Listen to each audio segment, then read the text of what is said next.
What's going on, fight fans? Sweet Dreams Nation, what's happening? UFC 310 just wrapped up. I'm here to talk about it, give my thoughts on it, reaction. I was about to say breakdown, fuck up. My bad. We got an and still champion. We saw some things from some guys that impressed us, some new things. We got a new guy in the division. We got a new member of the Fuck Around and Find Out crew. As you can see, I'm rocking it right here. Merab Duvalish Willie, 100% is in the Fuck Around and Find Out gang. You know what I mean? I'm not going to go into too many details, but y'all seen the video. Y'all seen it all. My boy Merab is here. He's on the same card with me. Champ showing up to do work the same night as me. And it's an honor, it's a blessing, all of those things. And you see, he fired up and he ready to fucking go. Let's go, brother. I fuck with it. All right, moving to the card. Card started out with Kennedy's and Chukwe winning the performance of the night bonus with a first round knockout. Second fight at heavyweight, he looked phenomenal. He looked really, really calm, composed, and he looked big. He looked like he fit in the weight class and dominant, man. He looked dominant. He looked clean. He looked crisp. Excited to see him grow and do more in that weight class. Chase Hooper versus Clay Guida was kind of a story of how the game goes, man. It's a young man's game. Clay's a legend, absolute legend. Put on a lot of wars. Been in here for a long time doing this thing. Chase Hooper is just young. He's hungry, and he's for real, bro. He's for real. He came out, got the submission in early in the first round, and that's all she wrote. Shout out to you, Chase. Michael Chiesa versus Max Payne Griffin. Man, boy, do we see we seen some dog in Mike. We seen some dog in Michael Chiesa in this fight. He came out and showed the levels. He did show the levels. He showed his level at why he was up there in the top, why he was a top contender. And guys outside the rankings gonna have some problems. Gonna have some problems with a guy like that when he looks that good. I feel that Max had a hard time getting to him. Mike was just really, really hard to find on the feet. And then whenever he was able to get in that range and he was able to get to him, he was shooting. He was shooting. He was forcing him to grapple. He was getting him down, and he was working to his spots and getting his deal off and getting his thing. So ended up snatching up a submission in the third round. Shout out to you, Mike. Congratulations, bro. Wakanda. Cody Durden versus Joshua Van. Not gonna lie, didn't really catch too much of that one. I was en route to the venue, running behind, things like that. Wyman versus Anders. Chris Wyman gets to finish with the TKO. Okay, Oh shit, my bad. Eric Anders came through with the TKO finish. Didn't really get to watch that one either.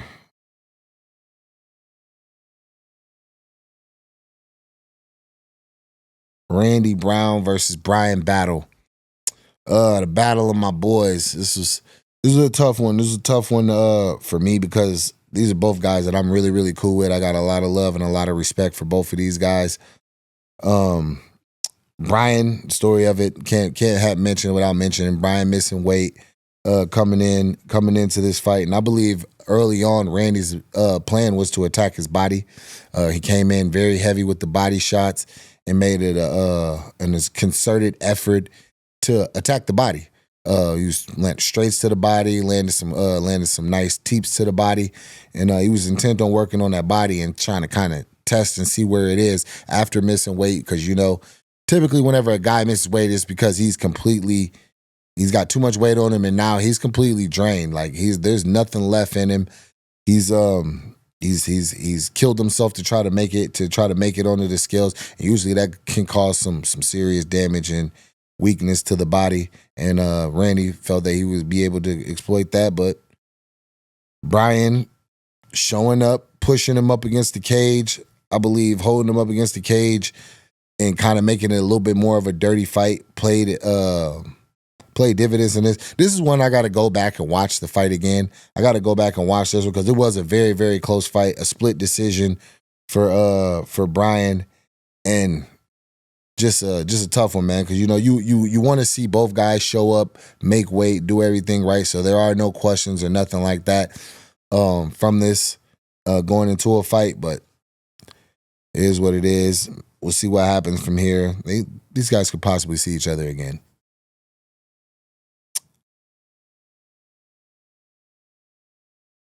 How the fuck do you say this dude's name again? Mozar Imavov versus Aljamain Sterling. Bro, this was a grappling masterpiece. This fight was an absolute grappling masterpiece. I got caught up in watching just the transitions, the reversals. Aljo had some big slams. Imavov had some takedowns and was able to get Aljo in some positions to where he had to work from adversity. Both guys not giving an inch. Both guys, every single time they tried to posture up or get position and land some shots, the other one was moving. So it was constant action, constant movement. One of the most fun grappling matches that I've seen in quite some time. Extremely high level. This is probably, bro, this is like the highest level of grappling that you're gonna really get in MMA. Like, it don't get much more technical than that. The decision, I kind of felt Aljo won just because I'm biased. I mean, I will admit to my biasness towards the homie, but I'm gonna go back and watch it and see if I can try to take off the unbiased glasses and give a real deal thing on it. But for the most part, that's where I'm at with it. Vicente Luque versus Guirimbo. Another performance of the night for Vicente Luque, who showed a vintage Vicente Luque performance. The silent assassin came in quietly and did his thing.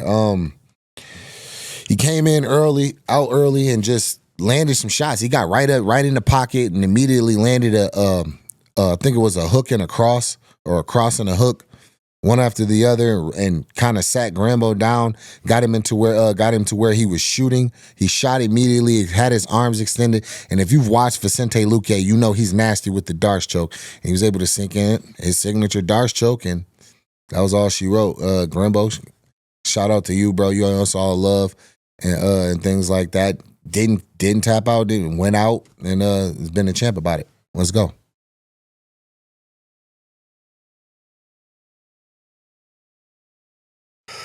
Dominic Reyes versus Anthony Lionheart Smith. This was a tough one. As many of you know, I've been in camp with Anthony. This over the last few weeks, we've been training together, working together, and this was a tough fight. I've been there. Many of you may not know, and you may have been able to tell while Ant entered into the cage. He was emotional. It was a lot of emotion in this fight, weighing on him heavy. He just lost his best friend, his coach, his big brother, and Scott. Man. Scotty Moe, man. Scotty Moe.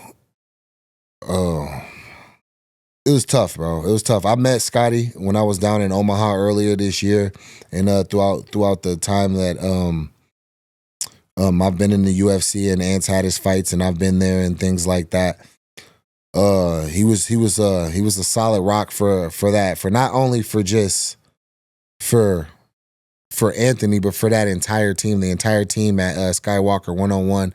And I've been there. These guys, they kind of just dove right back into work, just kept it pushing forward for him, because that's how they were taught, and that's what Scotty is, and that's what Scotty represented, was perseverance. Don't be a pussy. Just keep going, keep doing the work, keep doing your thing. And that loss weighed heavy on Anthony in his fight. He went out, still gave it everything he had. Tried to was in the fight, landed some good shots in the fight, put him in some challenging positions, tried a couple things. Good on Dom. He showed up ready. He answered the call. answered the setups and things like that, and eventually got him down. Got to a spot where he was able to land some shots, and they ended the fight. But yeah, man, that was just he gave his speech Anthony gave his speech at the end, saying this could be it for him. You know, he don't know how many times he wants to do this without Scotty. And I don't know, man. I just hope y'all can find some love and respect in y'all hearts for a man that's going through that. You know what I mean? Going through what he's going through right now with the whole team, you know, and yeah, regardless of anything about when it comes to me, people talk about I can take it, I'm good. You know what I mean? I'm not saying Ann is anything but weak. You know, we saw that Lionheart in there as he kept fighting through taking shots on Saturday. But yeah, man, have some compassion. Have some compassion for my man. Moving on to the main card. We had Dooho Choi versus Nate Landwehr. And I'm just gonna be real, Dooho Choi looked phenomenal. He looked phenomenal. His striking looked crisp. He looked fast and powerful. Nate came in and showed that dog. That's why we love him. He's must-see TV at all times because he's never gonna quit. He's never gonna look for a way out. And he just fights, bro. He bites down and he fights, and that's what he did. The first round he got Dooho Choi put it on him a little bit. And second round, I say Nate came out and showed that dog and showed that he wasn't gonna give up, and that he was there to try to get it out the mud. And I just think Dooho Choi was just too good. He was on a very, very high level. He's crisp, sharp, fast, well conditioned, all these things, and I believe he was able to just implement himself better in the fight. And he was able to push him into the third round. And he was able to take advantage and get him down to the ground, put him in that crucifix, and land enough shots to get the ref in there to stop it. But yeah, bro, Nate definitely showed that dog. Definitely showed he had that heart. And Dooho Choi definitely showed the levels, 100%, bro. So shout out to you. Moving on to the next one, we had Bryce Mitchum versus Gracie.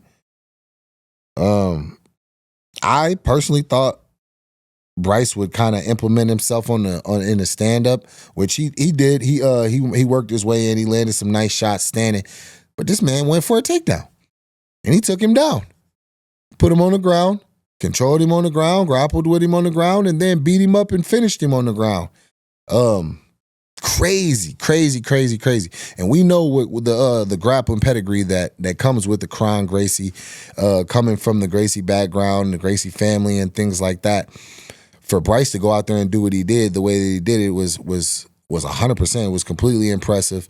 The fact that he was able to do it and do it on the ground in that realm where most people would not even challenge to go with Kron, and got it done. Good job, Bryce. Good shit, brother. Gane versus Alexander Volkov. Another one of those fights where Volkov surprised me in this fight. Volkov surprised me. He came in looking like an evolved fighter. He looked very, very evolved in this fight. One thing that I was worried about was the hand speed and the way his closing speed was not a problem in this. He was on him. He worked it. He worked good angles. And as I said in the breakdown for War Council, get to the takedowns. I believe takedowns will be very beneficial for him. And in this fight, I believe they were extremely beneficial. Now, we can't mention this without mentioning the decision at the end. I 100% was surprised whenever I heard them call Gane. Just off of what I saw in the fight. I'm going to go back and watch the fight again because, like I said, some of these fights were very competitive and they were very, very close. But initially, I felt Volkov implemented himself early in the first round, early on in the fight. Although Gane did present problems early on, was fast and things of that nature, I believe Volkov had effective striking and was able to control the cage with the grappling. And I believe that was the story for a good portion of the fight. The last round definitely went to Volkov, but the first round I believe was the round that was the tricky one to decipher between the two, just because they both were kind of filling each other out and both kind of getting getting into their game and getting into their bags and things like that. But yeah, bro, that was a tough one. That was kind of a crazy decision, but it is what it is. That's why you don't want to leave it to the judges. So, yeah. Shavkat Rakhmonov versus Ian Machado Gary. Told y'all, what I tell y'all about my young boy? Y'all listening now? Do y'all believe me now? Like, he like that. He's really like that. He's good. I seen it from the first time that I went down the Kill Cliff and I trained with him, worked out with him, hung around him. The kid is special. The kid is extremely, extremely talented. He's got a good head on shoulders. He's young. He's got time. He's going to be around for a while. And he's evolving. He's evolving. If you remember my breakdown, I'm not just gonna call it out when I got it right. I gotta call it out when I got it wrong. And I said, if Shavkat gets Ian down, I see that being a problem for Ian, and Ian possibly finishing him on the ground. They went to the ground, and I will give myself the credit where I did say Ian does have really good hips, so he does have the ability to get back up. He's athletic. He has athletic movement in his leg and in the explosive. What I did not see is him getting Shavkat on the ground, getting his back, controlling him, and almost submitting him. He had him in 2 submissions where he was in trouble, and the fight looked like it was close to being over. Incredible, man. Just incredible fight. Great fight between the two. The welterweight showed that they have very, very high competitors and exciting fighters at that level that are ready to go in the top 5. Is making for a hell of a reign for the man at the top, and shows a lot of good fights to come in the future. So yeah, that was dope to see. The main event, Alexandre Pantoja versus Kai Asakura. It was a good fight. It was a good fight while it lasted. Kai definitely showed that he has some skill and he is dangerous. But ultimately, Pantoja showed why he's the champion and why he's the best 125er in the world. He went in, implemented himself, was able to take him down, get him to the ground, control him a little bit. Kai showed that he has some athleticism. He was able to block, to stuff. I believe he stuffed like 1 or 2 takedowns. Damn, it's not the freshest in my mind.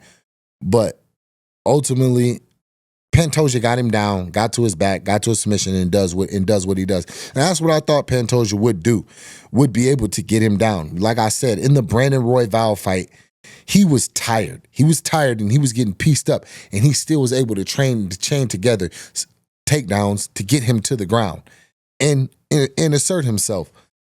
So watching Kai's fights against guys that are not in the UFC, that aren't on the level of a Pantoja, they were still getting to his legs. He was still got down a couple times, and there were still guys that were getting to positions and spots that I felt that if Pantoja got to, would be a problem. And that's kind of ultimately what we saw in this fight. He's in the UFC now, so now he's gonna have a chance to acclimate to this level, see some other grapplers, see some other strikers, and see, see where he needs to sharpen and polish himself up for this. For the UFC to be at this level, because this is the highest level in the world, and see what he can do. See what he can do when he comes back. It's not a bad place to start. You come in, you may have taken a loss, but it was to a champion. A lot of people lose their UFC debuts, and it's not to the champion. So he'll be good. He'll be back, and I'm excited for it. So all in all, it was a decent card. Like I said, the energy was a little weird in the crowd. Just from a standpoint, there weren't many people there. Like the show had some seats and a little bit more elbow room than most events would, and I felt like this was a pretty good card, but I don't know, the energy just wasn't quite there. Yeah, man, that's all I got for this breakdown. But I do have an update. Well, not really an update. You already know that I'm fighting in LA. But it will be at the Clippers Stadium. I went to the Intuit Dome last night. I was there for the Clippers game. As many of you might have seen on social media and things like that. And that building is incredible. It is incredible. The view, the 360 screen monitor going around the ceiling for the effects, the seats, the wall, the interactive lights in the stands is gonna make for an incredible, exciting fight night. Can't wait to see it. Excited to fight there and perform there. You know what I mean? It's the entertainment capital of the world, and you know when Sweet Dreams comes, I come to bring that entertainment. Can't wait to see y'all. We're gonna do it, and I'm gonna do some more breakdowns. Obviously, I'm not gonna shut up. So it's gonna be more. It's gonna be more content to come and things like that. We're gonna do a war council for UFC 311. Yes, I'm gonna do a war council for my own fight and things like that. So yeah, man, y'all just stay tapped in.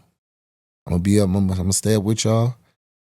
Keep the love coming. Keep the hate coming. It don't matter. Just yeah, man. Y'all be good, bro. Y'all be safe.